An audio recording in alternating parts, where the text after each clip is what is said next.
자발적으로 현장에서 진시했고 저희 혁신을 이제 강조했고요. 그래서 이제 세계 최초로 한 20가지, 국내 최초, 한해 최초, 여기 이런 두 건을 정리했는데 여기 좀 자료 해놓은 게 있어서 몇 권 있는데 혹시 저 관심 있으신 분들은 보시거나 또 여기 있는 걸 가져가시면 좋습니다. 근데 지난번 1년 동안 한 6번 정도 추가돼서 지금 78번으로 나눠서 이 하나하나를 진행하고 있습니다. 자, 그럼 우리가 왜 이런 혁신하느냐 하는 그 배경 내지 이유가 필요합니다. 자, 글자가 좀 작아서 안 보이시겠지만 여기 보시면 미네랄 스쿨 PhD 미네랄 스쿨 아시죠? 이 미네랄 스쿨이 2011년에 8년 전에 만든 거고요. 지금 전 세계에서 가장 혁신 대학의 그 가장 벤치마크랄까요? 상승적인 대학으로 알려져 있고요.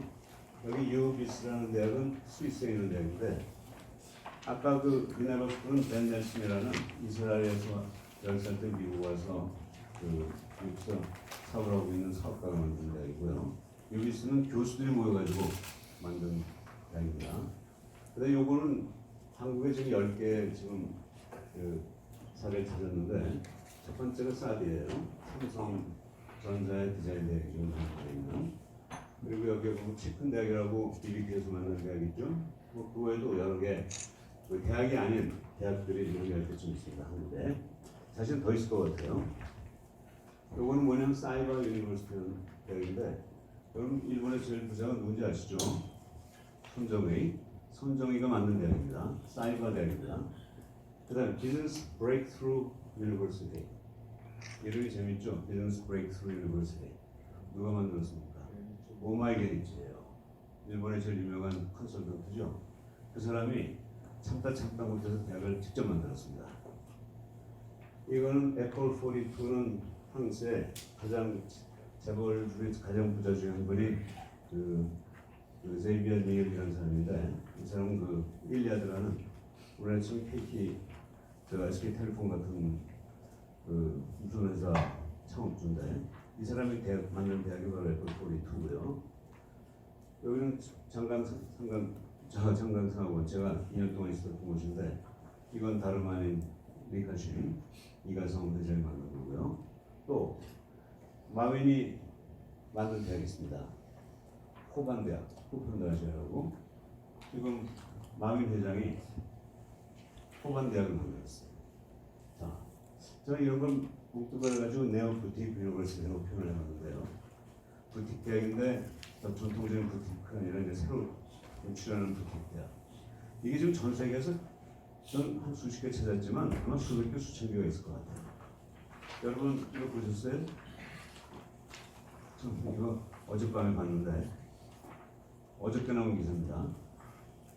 최태원 회장이 SK 대학을 만들겠대요. 여러분 보셨죠? 네. 이거 왜 만들까요? 이 전 세계에서 제일 부자들이 각국에서 제일 부자들이 왜 대학을 만들까요? 아까 김영준 회장께서 뭐라고 그러셨어요? 지금 이 사회가 대학을 외면하고 있습니다. 포기하고 있어요. 저는 이건 이제 부티크 대학의 이제 개념이고요. 현장에 가장 적합한 인재라서 보통 우리 대학의 위기는 인구 전력과 단값 등록금이라고 하는데 이거 진짜 위기입니까 이게? 저는 학생 줄면 얼마인지 해외에서 끌어올 수 있다고 생각하고요. 반값 등록금이 아니라 뭐 4분의 1이 아니라 무료로 학비를 전원 장학금 주고요. 학교는 운영할 수 있습니다. 얼마인지 그 사업 모델을 창출해가지고 학교라는 그 플랫폼에서 돈 벌 수 있는 게 많거든요. 진짜 문제는 저거 아닐까요? 기존 대학의 교육에 대해 사회가 기업이 외면하고 있다. 이걸 우리가 해결해야 되는 거 아닌가 하는 생각이 들어요. 그래서 대학이 지금 418개로 나왔는데 저는 이게 몇 개가 될까 하는 생각을 근데 다들 어떻게 보세요? 400개가 늘어날까요? 줄어들까요? 여러분 줄어들 거라고 보시죠? 네. 그러시는데 전 미국을 가보니까 미국은 지금 늘어나고 있더라고요. 중국도 지금 늘어나고 있고 한국도 저는 늘어날 거고 봅니다. 다만 기존에 획일적 교육을 담당하는 기존 대학은 줄어들 거고요. 아까 보여드렸던 그런 네오프틱 대학 이런 다양한 스타일의 대학들이 우후죽순처럼 나타나서 수백 개가 나타날지도 몰라요. 그래서 지금 400개가 200개를 주는 게 아니라 600개를 늘 것 같은 그런 생각이 듭니다. 문제는 지금 이 기존 대학에 있는 우리들이 이런 현실 어떻게 받아들이고 극복해야 되느냐가 이제 과제였죠. 자, 인천대만 해도 말이죠. 이게 설립된 지 40년밖에 안 된 대학이다 보니까 전통적인 대학으로부터 압력을 받고 있고 또 네오프틱 대학으로부터 또 다른 압력을 받고 있어요. 정말 샌드위치 입장입니다. 자, 현장 감각은 떨어지죠. 전통은 없죠. 자, 어떻게 버팁니까? 좀 그래서 양날개 전략이라는 걸 한번 생각해봤어요. 이 네오프틱 대학에 대해서는 조합으로 대응을 하고 이 전통적인 대학에 대해서는 순열로 대응을 해보자. 여러분 고등학교 3학년 때 조합과 순열이라는 공부하셨잖아요. 자, 이 수학적인 개념으로 이 대학의 전략을 세울 수 있지 않을까 하는 생각이 드는데, 자, 조합은 뭐냐면 아주 이질적인 분야를 합친 거죠. 네오프틱 대학은 한두 개밖에 없으니까 이 조합을 할 수 있는 능력은 없어요. 또 이질적인 요소가 강할수록 조합의 효과는 더 커지고요. 그래서 인문과 자연, 학계와 산업. 사실은 더 중요한 건 순열이라고 생각하는데, 순열도 이제 조합하는 순서인데, 전 그 일반적인 상식적인 순열이 아니라 역순에 의한 상식을 뒤집는 순열, 이게 핵심이고요. 저는 예컨대 자연과 인문이 합친다고 그러지만 대개 자연 쪽에서 인문 쪽으로 오지 인문 쪽에서 자연 쪽으로 가진 않죠. 자연과학 공학하신 분이 경영하고 법학도 오지 인문학한 분들이 경영한 사람들이 IT 전문 조금 하는 것 같지만 생명공학하고 오지는 않지 않습니까? 우리 그걸 해보자 이거죠. 인문 사역을 하는 사람들이 생명공학이라든가 기계공학이라든가 이런 걸 한번 해보자. 발상을 뛰어넘는. 또 되게 아까 예를 들어서 산업에서 오신 분이 있다고 그러죠. 사실 그건 쉽지 않고 학교에 있는 사람이 산업은 가지만 산업에 있는 사람이 학교 와서 교수하고 똑같은 거 보내지 않잖아요. 그런 걸 한번 보자. 그 중에 하나로 저희는 포커스 리서치 유니버시티라는 그런 개념하고 매트릭스 스타디죠. 이런 식으로 역순에 의한 순열을 한번 생각해봤습니다. 자, 근데 역순에 의한 순열의 예가 인천대가 시작한 게 아니고 저는 스티브 잡스가 좋은 예인 것 같아요. 여러분 스티브 영화 보셨죠? 거기서 이제 맥킨토시 만들면서 누구죠? 워즈니악한테 빨리만 헬로라는 단어에 나올 수 있는 걸 풀어보면서 기술이 못 따라한다는 거 보니까 하여간 이 박스 안에 우겨넣어서라도 만들어내라 그런 얘기가 들었는데 기술이 뭔지 난 모르겠다. 이걸 만들어내라. 자, 일반적으로 전통적인 제품 개발은 먼저 기술을 만들고 그 다음에 박스를 만든 다음에 거기다가 디자인을 입히죠. 스티브 잡스는 반대로 본 것 같아요. 먼저 제품을 디자인한 다음에 그 안에 기술을 집어넣는 거예요. 그러니까 전통적으로는 상상할 수 없는 아주 유려한 아주 패셔너블한 이게 IBM 아닙니까? 이게 맥킨토시고 이런 게 나오지 않았을까 생각합니다. 자, 그런 역순의 순열이 저한테는 이제 캐치워드였고요. 대학의 진화를 한번 생각해봤습니다. 그래서 1, 2, 3, 4, 5, 6 1, 2, 3은 이제 과거고 4, 5, 6은 이제 미래인데, 자, 이런 전통적인 강의죠. 교수가 강의실에서 신입은 2는 토론입니다. 경영대회에서만 가장 활발할 거고 저 법대나 이런 데서도 많이 하고 있죠. 3은 인터넷이죠. 제가 학생들한테 직접 물어봤어요. 이 세 가지가 현재 다 진행되느냐고 그랬더니 그렇대요. 몇 회의 비율로 하냐고 그랬더니 뭐라고 그랬을까요? 여러분 한번 판단해보세요. 이 비율이 현재 학교에서 어떻게 구성될까? 7대 2대 7대 2대 1. 그 얘기가 제일 많았어요. 사실은 7대 2대 1인데 전 지금도 한 과목은 직접 강의를 하는데 제 강의실에서는 학생들이 80대 5대 15라고 얘기하더라고요. 아마 토론이 좀 많이 일어나는데 아까 드리는데 차이 있는 것 같아요. 그래서 아직 강의가 한 7, 80%는 차지하고 있지 않을까 이렇게 생각됩니다. 자, 그러나 이런 1, 2, 3은 저는 이제 세 가지 다 과거 부닥다리 같아요. 자, 그로트가 우리를 지배했을 때 그런 방식은 안 되죠. 그래서 미래의 대학은 어떤 모습일까 한번 생각해봤는데 먼저 틀을 한번 생각해봤습니다. 자, 우리가 이제 이성적인 교육을 한다고 하지만 이제는 감성 교육이 더 필요해서 되지 않았어요? 이성과 감성 중에 하나를 선택하신다면 여러분 지금 이 시점에서 사회 경험을 많이 하신 다음에 어느 게 더 중요하다고 생각됩니까? 이성입니까? 감성입니까? 뭐 비교할 수는 없지만 둘 중 어느 하나도 빼놓을 수 없다는 판단을 하실 거로 믿고요. 그 다음에 개인적 능력과 통합적, 뭐 리더십을 포함한 통합적인 능력 이것도 다 필요하잖아요. 근데 지금까지 1, 2, 3은 주로 이성 중심이 돼 통합적 사고였던 것 같아요. 이 강의실, 오프라인에 산다는 게 이렇게 생각해보면 참 사람들을 하나의 사회에서 같이 살게 하는 효과는 있었겠구나 하는 생각이 좀 듭니다. 근데 우리가 지금 정부에서, 교육부에서 그렇게 강조하는 4차 산업혁명, AI를 대비한 AI를 가지고 빅데이터를 활용하는 그런 능력 이쪽 아닐까요? 저게 정답일까요? 저는 모든 대학에 일로 가라고 교육부가 얘기하는 이 특일적 사고 그거야말로 문제 같아요. 그게 정답의 일부는 되겠죠. 그러나 정답의 전부는 아닌 것 같아요. 이거 필요하지 않을까요? 그래서 저는 고전 읽기 같은 감성적 능력을 함양하는 그런 교육이 필요하다고 봅니다.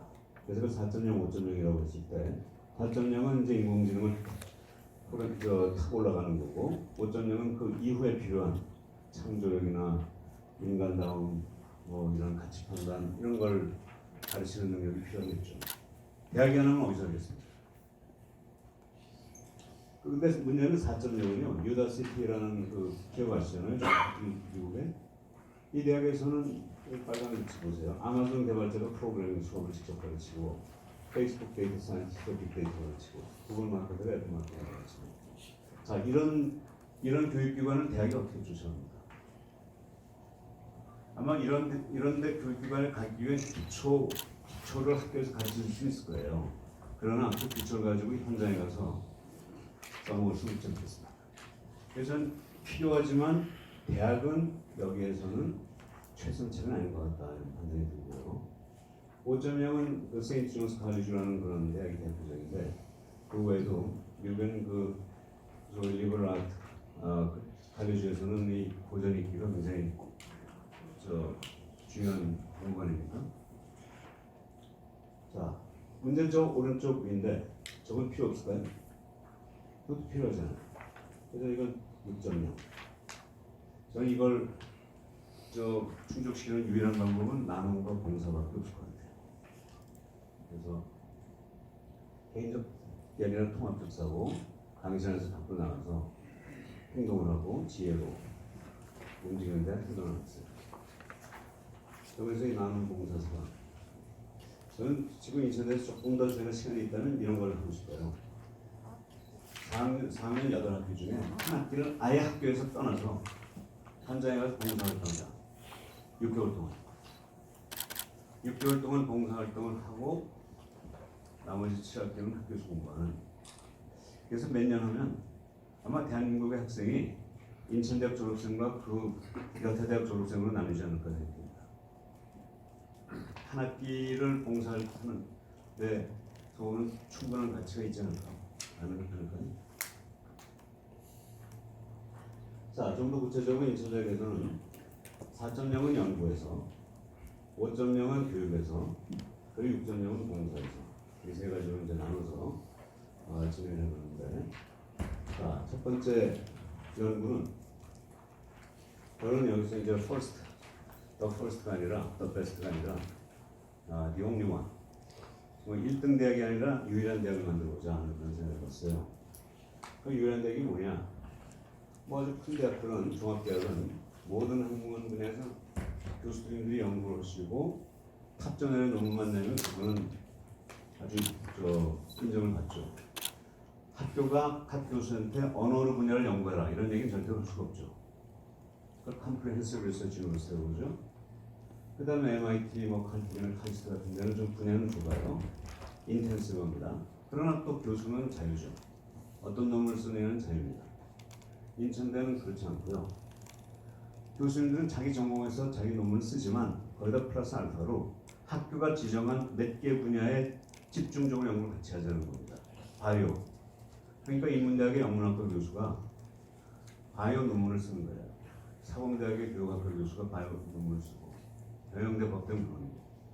그래서 저희는 지금 작년에 그 글로벌 바이오 컨버전스 포럼을 개최해가지고 30편의 논문을 바이오 학자가 아닌 일반 대학의 학자들이 논문을 써가지고 그거를 바이오 학자들을 청중을 해서 발표하는 시간을 가졌고요. 바로 내일 8월 20일은 두 번째 컨퍼런스입니다. 작년엔 30편 나왔고 이번엔 32편 나옵니다. 자, 이 어떤 게 있었는지는 제가 좀 생각을 했는데 한번 상상을 해보세요. 바이오 학자가 바이오를 전공하지 않는 학자의 바이오 논문을 듣는 컨퍼런스. 이게 바로 상식에 반하는 역순에 의한 혁신이라고 생각합니다.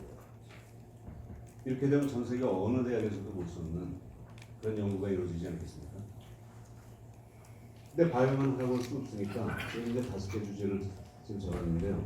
바이오, 글로벌 아시아, 6개네요. 중국, 스마트시티, 로켓폰이 있고. 그러니까 교수님들이 이 중에 하나 정해가지고 논문을 쓰면 학교에서는 적극적으로 연구를 비롯해서 예컨대 바이오 논문을 쓰는 학자들에게는 바이오 분야가 아닌 교수가 바이오 논문을 써서 네이처나 사이언스를 세내낸다. 그럼 우리 1억 원 드립니다. 그런 식으로 인센티브를 드리면 포유를 통합도 마찬가지고요. 뭐 등등. 그렇게 해서 한 대여섯 배 정도로 이 교수님들이 뭉쳐서 연구를 해보자는 겁니다. 사실 이걸 제가 가자마자 하게 된 이유는 제가 가자마자 그 교수님들한테서 이런 얘기를 들었어요. 인천대는 1년에 지금 40명씩 교수를 뽑아가지고 지난 7년 동안에 300명의 교수를 뽑았습니다. 현재 500명 중에 60%가 조교수 부교수예요. 아마 우리나라에서 제일 젊은 겁니다. 그러니까 연구 업적은 엄청나게 나와서 서울대하고 교수 1인당 논문 숫자가 같아졌어요. 그런데 문제는 이게 각 교수님들이 흩어져서 논문을 쓰니까 중심점이 없는 거예요. 인천대는 무엇이 강하다 이런 게 없다는 거예요. 그래서 이런 공모를 만들어가지고 집중해서 좀 이제 논문 편수가 아니라 사회에 영향을 주는 그런 큰 봉우리를 집중해서 하자 해서 나온 얘기였습니다. 두 번째는 교육인데 매트릭스 칼리지가 이제 여기 핵심인데 사실 제가 이런 발상을 하게 된 거는 삼성 바이오로직스의 그 김태한 사장 덕분에요. 제가 이 총장 취임하기 2달 전에 이분을 만났는데 이분이 이런 얘기를 합니다. 이 학교는 뭐라도 너무 모른다. 학교에서 찾아와서 좀 학생들 뽑아달라고 그러는데 뽑아보면 정말 쓸모없는 학생밖에 없다. 우리가 원하는 학생은 생물학 과목 2과목 더 들은 학생들이 아니다. 미안하지만 생물학은 우리 중학교들이 더 잘 가르친다. 교수보다. 우리가 원하는 학생은 인성을 가르쳐 줍니다. 제발 인성 좀 제대로 갖춰가지고 보내달라. 아주 그냥 절규를 하더라고요. 그래서 제가 그랬어요. 밖에서 이렇게 불평하지 말고 학교 안에 들어와서 실제 학생들과 만나서 학생들에게 커리큘럼을 만들어서 제공해주고 가르쳐서 데려가라. 그래서 매트릭스 칼리지가 나왔습니다. 그래서 지금 현재 11개 대 육사학과에 모든 걸 X축으로 놓고 이런 기업이 원하는 또는 정부가 만들려고 하는 그런 좀 수요 지향적인 과정 있잖아요. 이걸 X축에 놓다 보니까 기존 학과하고 부딪혔지 않습니까? 그러면 이제 기초 학문이 줄어든다고 또 비명을 지르고 학교에서는 그러지 말고 이거를 Y축으로 갖다 놓자 이거죠. 근데 다행히 우리 학생들은 130학점을 받고 졸업하는데 전공은 40여점이면 되거든요. 그러니까 88학점이 남아있다 이겁니다. 근데 왜 88학점을 건드리지 않고 그 40여점을 가지고 그동안 정부하고 대학이 싸웠냐 이거예요. 그 88학점 선택 과목 중 반을 뚝 잘라가지고 그거를 정부나 기업이 원하는 과목을 만들면 되잖아요. 그러면 경쟁이 아니라 보완이 되지 않습니까?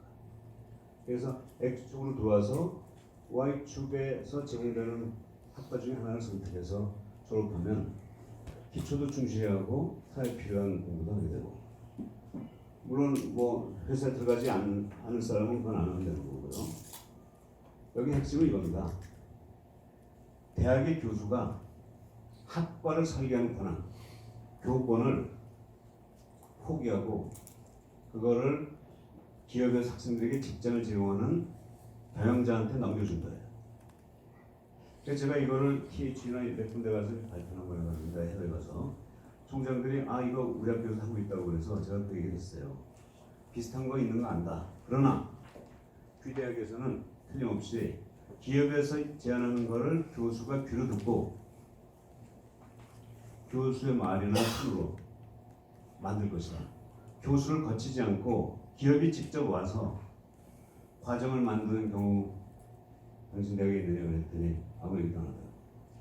저희 대학은 교수를 참여시키지 않습니다. 교수가 참여시키는 순간 물에 잉크 한 방울 떨어뜨리면 퍼렇게 되잖아요. 그런 효과를 막기 위해서 철저하게 기업이 직접 와서 프로그램을 짜는 그런 과정입니다. 제가 이 자료를 좀 가져왔는데요. 저희는 어떻게 하고 있냐면요. 이게 지금 수강편랑입니다. 수강편랑을 보시면 이 과목의 제일 마지막에 이 과목을 이 매트릭스 컬리지에 참여하는 어떤 기업이 이 과목을 지정했는가 하는 게 나와 있어요. 그래서 학생들은 이번 학기에 들을 과목을 선택할 때 제일 오른쪽 칼럼을 보고 이 과목은 어느 기업이 지금 추천하고 있구나 하는 걸 보면서 하게 되겠다. 저는 이 마지막 칼럼 하나 집어넣은 거, 이게 혁신인 것 같아요. 이 혁신에 들어가는 비용은 아마 조금 더 들어가야 되나요? 10만 원 안 될 것 같아요. 그 다음에 고전은 서양, 동양, 한국 고전 100권씩 300권을 중에 5권을 읽고 합정을 받는 그런 제도를 도입하는데 지금 선택을 하고 있는데 필수로 하려고 하는데 그건 조금 반대가 있어서 사실은 선택입니다. 그 다음에 봉사인데요. 저는 사실 봉사가 그동안 대학에서는 교육연구 봉사를 세 가지라고 그러지만 사실 봉사는 아이싱 온 더 케이크 아니에요? 데코레이션 아닙니까? 저 그게 아니고 이제 봉사가 교육연구 못지않게 오히려 더 이상으로 중요한 대학의 활동이 되어야 된다고 생각합니다. 그래서 저 인천 지역에는 인천의 300만 인구 중에 30만 명에게 이 석사 박사 학부 석사 박사학위를 제공하는 그런 프로그램을 지금 프라이버스라는 이름으로 만들고 있고요. 그래서 인천시에서 100만 원, 교육부가 100만 원, 학교가 100만 원, 그리고 각자 100만 원, 그래서 400만 원으로 학비를 만들어서 교육시키는 그런 프로그램을 지금 추진하고 있습니다. 다만 여기 이제 걸리는 건 마지막 40세 이상의 인천 시민에게 정원회로 들어올 수 있게 하는 제도를 정부가 만들어야 되는데 저는 이 제도, 그러니까 우리나라 인구의 40세 또는 한 35세 이상의 모든 시민들에게 이 대학의 정원회로 들어올 수 있는 기회를 제공해주는 순간 대학은요 더 이상 사양산업이 아니에요. 엄청난 성장산업이 들어옵니다. 전국 글자 하나만 좀 바꿔달라고 지금 요청하고 있는데 정원회를 정원회로요. 교육부에서는 좋통 그러면서 이게 잘 엄두가 안 나는 거예요. 그래서 이제 경인 지역의 32개 대학의 대학들 간의 복수학위 32개 중에서 참여해가지고 한 대학에서 공부하고 다른 대학에 가서 1년 동안 복수학위를 하는 그 제도를 도입했는데 약간 지금 갈등이 있어서 지금 축제는 못하고 있고요. 그 다음에 우리나라의 대학 간에 좀 그 연구를 좀 집중해야 되지 않을까 이렇게 생각합니다. 그래서 이제는 포항공대 김대현 총장하고 재료공학은 우리 대학 교수가 글로 가고 생명공학은 그쪽에서 우리가 오는 이런 식으로 좀 이 대학 간에 좀 연결하자 이런 얘기를 하고 있고요. 그 다음에 이제 세계적으로 포트시티 유니버시티라고 해서 이제 한국에 있는 도시들의 대학 총장회를 한번 개최해봤습니다. 그 이때 마이클 포터 불러가지고 기념강연시키고 명예박사학위를 준비했죠. 그 다음엔 스타트업 챌린지. 저는 이게 지금 앞으로 우리의 미래라고 생각하는데 저는 우리가 지금까지 취업에만 목매단 걸 이제는 지향할 때가 왔다고 생각합니다. 창업인데 제가 한 2년 전부터 이 창업에 대한 드라이브를 걸었더니 지금 인천대학이 국립대학 중에서 1등입니다. 39명 작년에 2등 서울대학이 16명, 충북대가 8명 같은 건데 약간의 노력만 하면 이렇게 극복합니다. 어떻게 보면 그동안 대학들이 노력 별로 안 했다고 봐도 과언이 아닙니다. 그래서 오늘 뭘 했냐면요. 그 비결을 물어보길래 이 세 가지 들었습니다. 저는 교수하고 학생 창업 전에 직원 창업부터 시켰어요. 직원들이 창업을 해야 학교의 문화가 바뀌거든요. 근데 두 번째로는 편입생 입학 시험에 이 초중고등학교 때 창업 경험한 학생들을 우선적으로 뽑았습니다. 사실 이게 비결 중에 비결입니다. 왜냐하면 3살 때 버릇이 얻은 거거든요. 대학교 들어오기 전에 창업한 친구는 반드시 창업합니다. 이 이상으로 확실한 제도는 없습니다. 그 다음에 이제 창업 과목을 지금 한 20, 30개월 가지고 거기서 창업하고 있고 저도 직접 강의를 한 과목 담당하고 있습니다. 정부에 대한 앞으로 몇 가지 제안하면서 저희 제안을 했어요. 우리 기본역량 평가 받을 때 취업하고 창업을 1대1로 합치는데 그러지 말고 창업 1명을 취업 3명으로 평가받자. 왜냐면 취업이라는 거는 다른 대학 학생이 들어올 걸 뺏고 우리 학생들이 취업하는 거 아닙니까? 얼마나 이기적인 겁니까? 창업은 다른 대학 졸업생들이 취업할 기회를 제공하는 거 아닙니까? 최소한도 3명에서 10명 정도. 그걸 어떻게 1대1로 평가해요? 그랬더니 이건 교육부에서도 아주 긍정적으로 검토를 했다고 합니다. 그렇게 되면 저희 대학은 39 곱하기 3하면 117명으로 평가받으니까 요거 하나만 가지고도 저는 그 기본역량 평가에서 모두 우리 0.1점 가지고 고민하고 있는데 저희 대학은 문제없이 될 것 같고 이것만 바뀌면 저는 대한민국의 모든 대학이 창업대학으로 아마 엄청난 변신을 하지 않을까 생각합니다. 거기서 하나 더 나가서 이 대학 입학 자체에 모든 학과의 한 5% 정도를 초중고등학교 때 창업 경험 있는 학생을 뽑는다. 그러면 대치동에 창업과외가 생기지 않을까 생각합니다. 그다음에 국제교사 자격증이라는 걸 만들었는데 저는 우리나라에 지금 100만 명이 넘는 청년 실업자가 있잖아요. 반면 200만 명이 넘는 외국인 근로자가 있습니다. 우리나라는 절대로 이 일자리가 없는 나라가 아니에요. 독일 같은 나라에서는 그 청년들이 외국인 근로자들을 자기네 일자리 뺏는다고 테러를 하는데 대한민국에서 젊은이들이 외국인 근로자들을 테러한 경우 한 건이라도 보셨습니까? 없잖아요. 우리는 외국인 근로자가 대학 졸업생들이 원하지 않는 직장을 대신 메꿔주고 있거든요.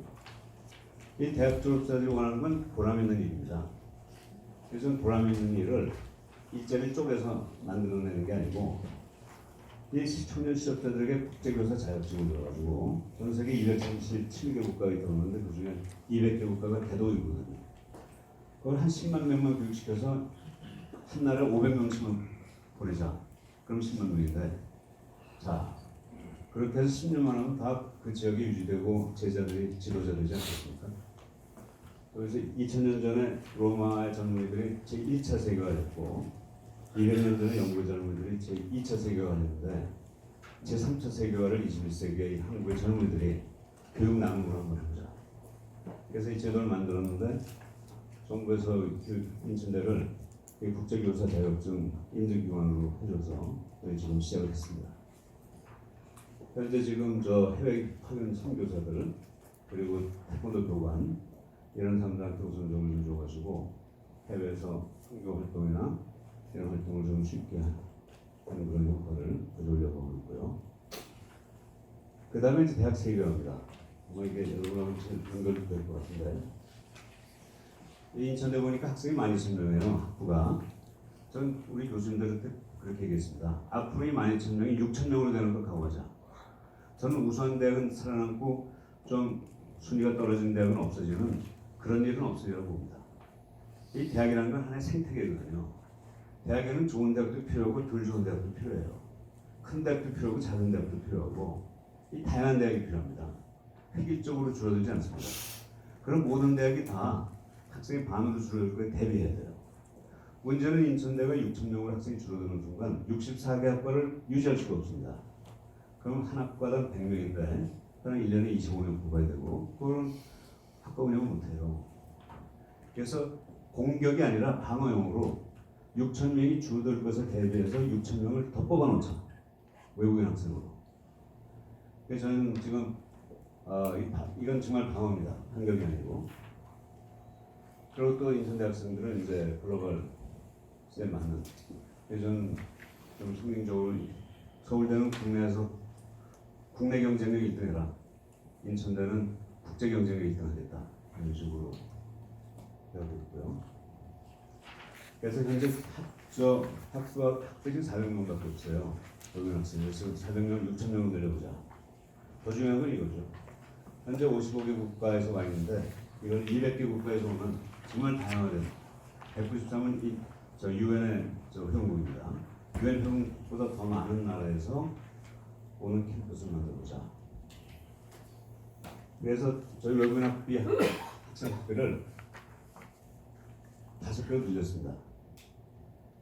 자, 줄여야 된다고 그러는데 제가 5배를 늘린다고 그랬더니 이 담당 과장이 제가 서류를 만들려고 그랬더니 못 만들겠대요.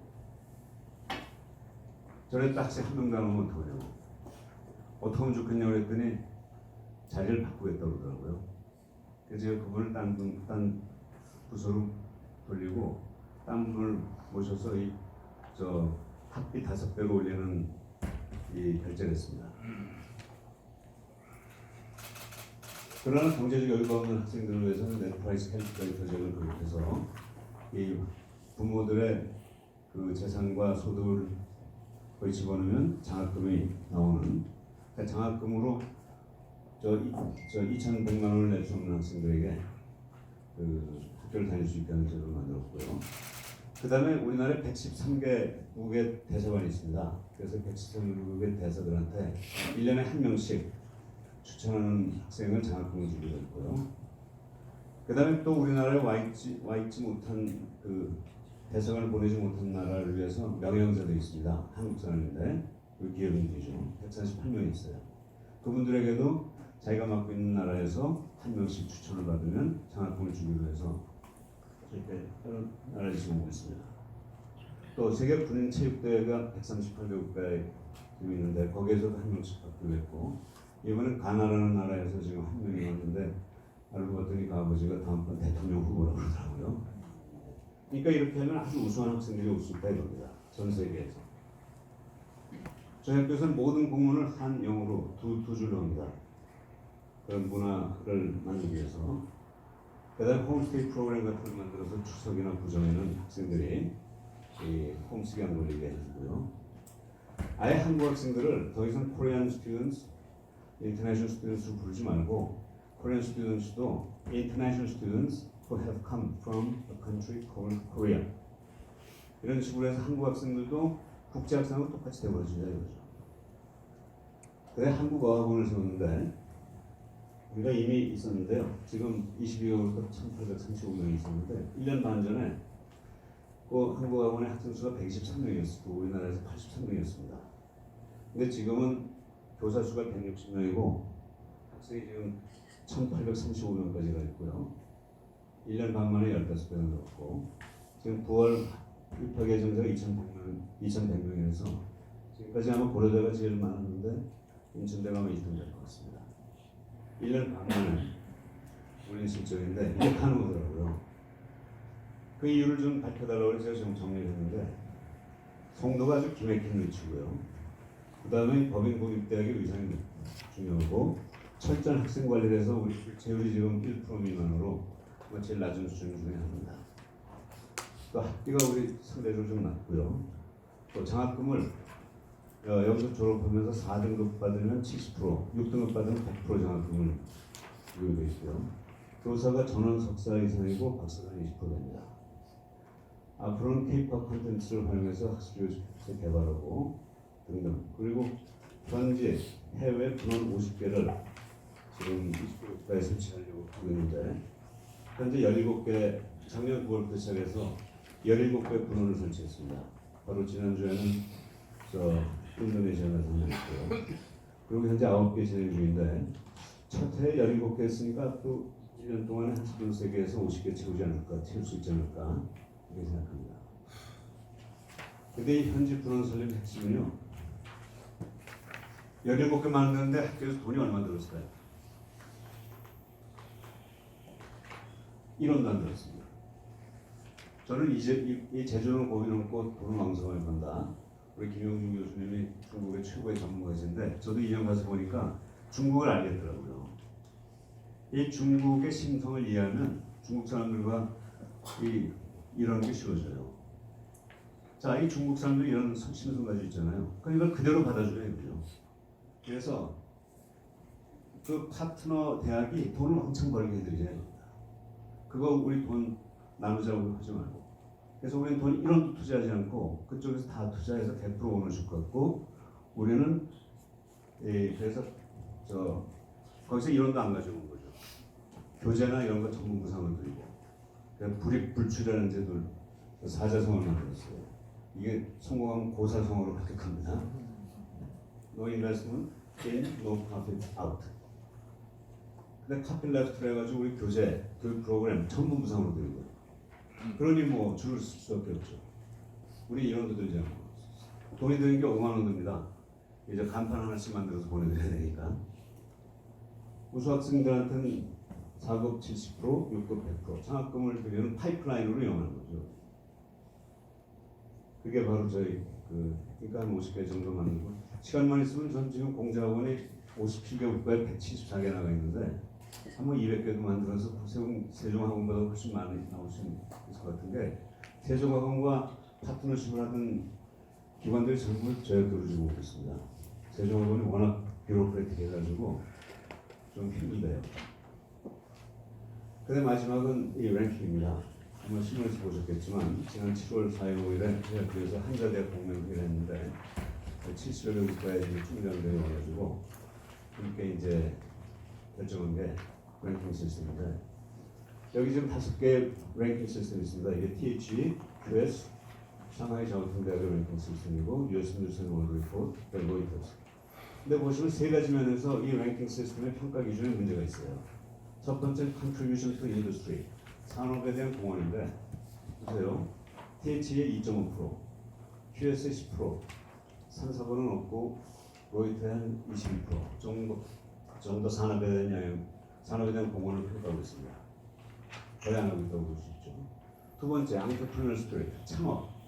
취업을 열심히 하고 있는데 창업에 대해서는 이 5개 기관 중 어디서도 평가를 안 하고 있어요. 제로입니다. 세 번째, 윤리를 비롯한 인성교육.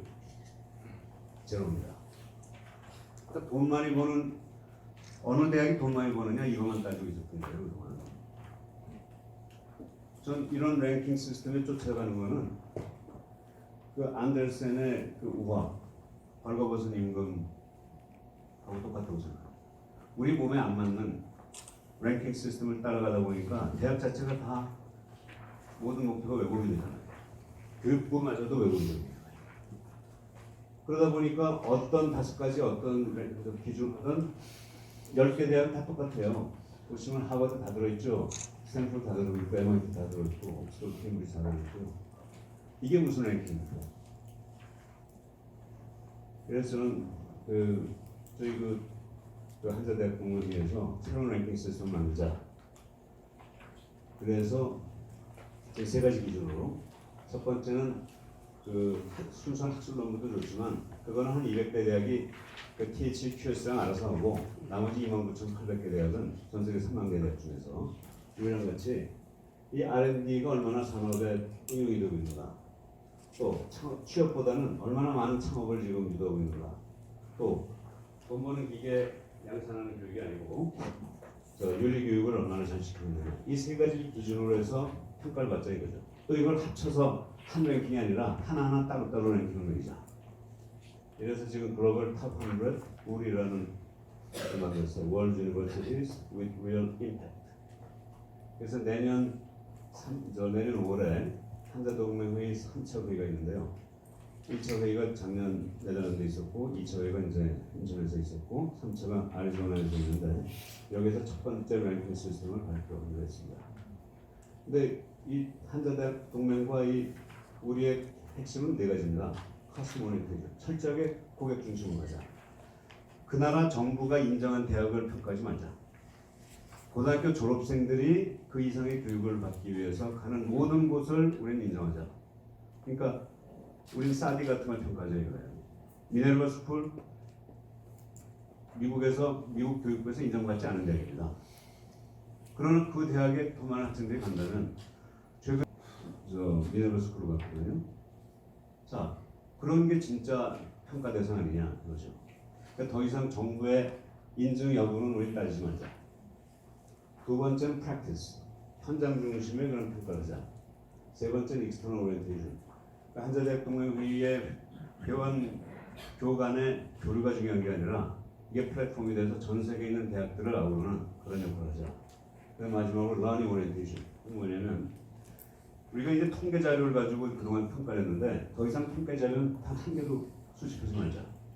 그러지 말고 각 대학에서 혁신적으로 시도하고 있는 이 세 가지 기준에 따른 그런 프로그램들을 사례 형식으로 해서 제출하면 그 사례를 모아가지고 사례를 제출한 대학의 총장이 자기 대학 걸 뺀 나머지 대학에서 제출한 사례들을 평가해서 순위를 매기자. 그럼 그거 읽는 동안에 다른 나라에서는 이런 프로그램이 있다는 걸 깨달으면서 배우잖아요. 그게 learning orientation이죠. 그래서 우리가 이런 템플릿을 만들어가지고 planning, doing, seeing 그리고 future planning 또 하나하나마다 어떻게 계획 세우고 어떻게 진행하고 있고 어떤 성과가 나오고 있고 다음에 또 어떤 계획을 하고 있는가. 그래서 저희 지금 그 매트릭스 커리를 가지고 만들어서 이렇게 구조를 해놨는데 이런 걸 가지고 이런 식으로 모든 각 대학이 가지고 있는 자랑할 만한 그런 프로그램들을 제출하면 그걸 읽어가면서 랭킹을 서로 매기는 그런 제도로 하면 사실은 이 우리 랭킹 시스템을 하는데 예산이 저희가 1년 동안 이제 회장이었는데 예산 1원도 배정 안 했어요. 예산이 전혀 필요가 없거든요. 홈페이지 개설해가지고 각 전국의 전 세계에서 이런 사례 제출하고 각 대학 총장들이 또는 그 팀이 들어가서 열어서 보고 평가 자료 보내주면 엑셀에 넣어가지고 랭킹 만들면 꽤 다죠. 예산이 들 게 하나도 없더라고요. 이런 식으로 해서 지금 그 사회에 대한 봉사를 하고 있고요. 저는 인천대는 4.0, 5.0, 6.0을 동시에 추구해 나가는 그런 대학이 되려고 하고 있습니다. 감사합니다. 네, 귀한 시간 너무 감사합니다.